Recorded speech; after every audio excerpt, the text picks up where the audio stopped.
সকলকে আমার ছোট্ট ইউটিউব চ্যানেলে স্বাগত। ভিডিওর প্রথমেই সকল বন্ধুকে শুভ রথযাত্রা উৎসবের আন্তরিক শুভেচ্ছা ও অভিনন্দন। আমার আজকের ভিডিওর বিষয় হলো বাঁকুড়া শহরের রথযাত্রা উৎসব। বাঁকুড়া শহরের রথযাত্রা উৎসব সম্বন্ধে সমস্ত তথ্য জানতে হলে আমার এই ভিডিওটি শেষ পর্যন্ত দেখুন।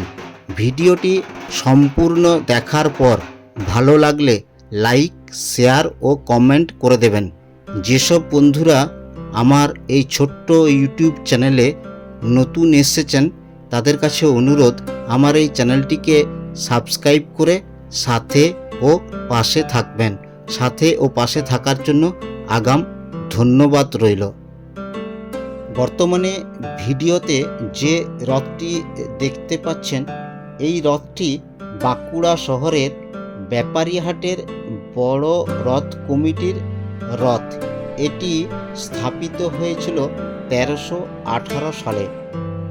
আসলে বাঁকুড়ার ব্যাপারীহাটের বড় রথ উচ্চতায় শ্রী শ্রী শ্যামসুন্দর রথ কমিটির চেয়ে ছোট হলেও নাম বড় রথ, কারণ সে বয়সে ছোট রথের চেয়ে প্রায় দ্বিগুণ। ব্যাপারীহাটের বড় রথ প্রায় 115 বছরের পুরনো। ঐতিহ্যবাহী এ রথ টানা হয় মোটরে, যাতে লাগানো থাকে স্টিয়ারিং। হিন্দুদের অন্যতম বড় ধর্মীয় উৎসব রথযাত্রা উৎসব। প্রতি বছর হিন্দু ক্যালেন্ডারের আষাঢ় মাসের শুক্লপক্ষের দ্বিতীয় তিথিতে জগন্নাথ দেবের রথযাত্রা উৎসব পালিত হয়। কথিত আছে, এদিন ভগবান জগন্নাথ দাদা বলভদ্র ও বোন সুভদ্রাকে সঙ্গে নিয়ে রথে চড়ে মাসির বাড়ির উদ্দেশ্যে রওনা দেন এবং সেখানে 7 দিন বসবাস করে উল্টা রথের দিন ফের রথে চড়ে ঘরে ফেরেন। হিন্দু ধর্মের মানুষরা বিশ্বাস করেন, বিরাজমান প্রভু জগন্নাথকে দর্শন করলে ও রথের দড়িতে টান দিলে জন্ম জন্মান্তরের চক্র থেকে মুক্তি মেলে। ওড়িশার পুরীতে জগন্নাথ প্রভুর মূল উৎসবটি পালিত হলেও দেশ জুড়ে পালিত হয় রথযাত্রা উৎসব।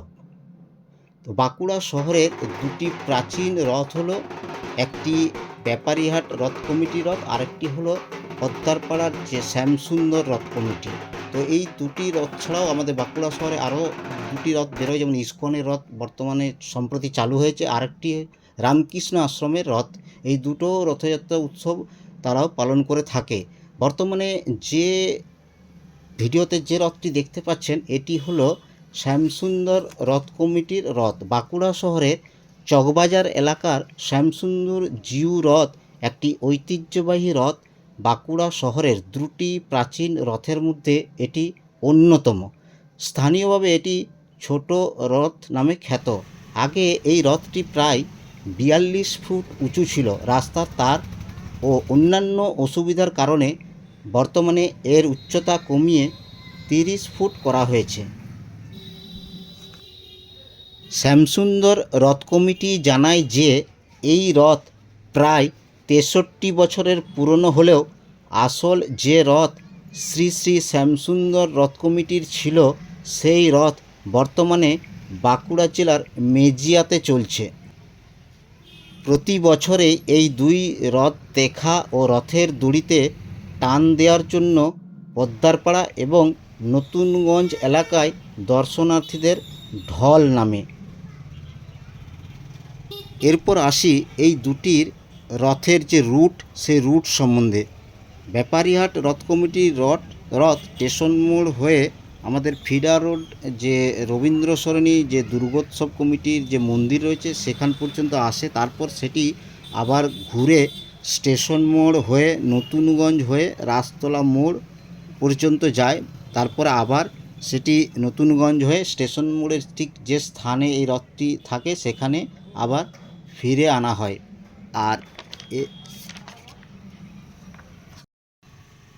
এরপর আসি শ্যামসুন্দর রথ কমিটির যে রুট, সেই রুট সম্বন্ধে। পদ্মারপাড়ায় যেখানে রথটি থাকে সেখান থেকে রথ বের হয়ে শাঁখারীপাড়ার মোড় হয়ে হরেশ্বর মেলা হয়ে ইন্দারাগড়ার মোড়ের কাছে ঘুরে সেটি সাভারকর সরণি হয়ে রানীগঞ্জ মোড় হয়ে সোজা সুভাষ রোড এবং বড়বাজার হয়ে মাচানতলা মোড় হয়ে আবার ঠিক পদ্মারপাড়ার যে স্থানে রথটি থাকে সেখানে আবার সেটি ফিরে আসে।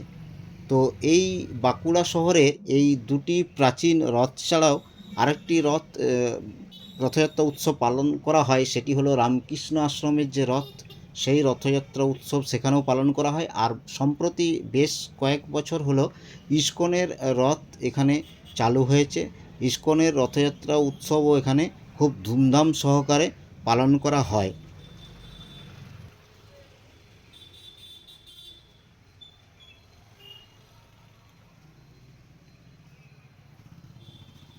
বাঁকুড়া শহরের রথযাত্রা উৎসবে এসে প্রভু জগন্নাথ দেবকে দর্শন এবং রথের দড়িতে টান দেওয়ার পর বাজারে যদি গরম গরম জিলিপি, ঘুগনি এবং পাঁপড় না খেয়ে থাকি তাহলে বোধহয় রথযাত্রা উৎসবে অংশগ্রহণ করাটা অসম্পূর্ণ থেকে যায়।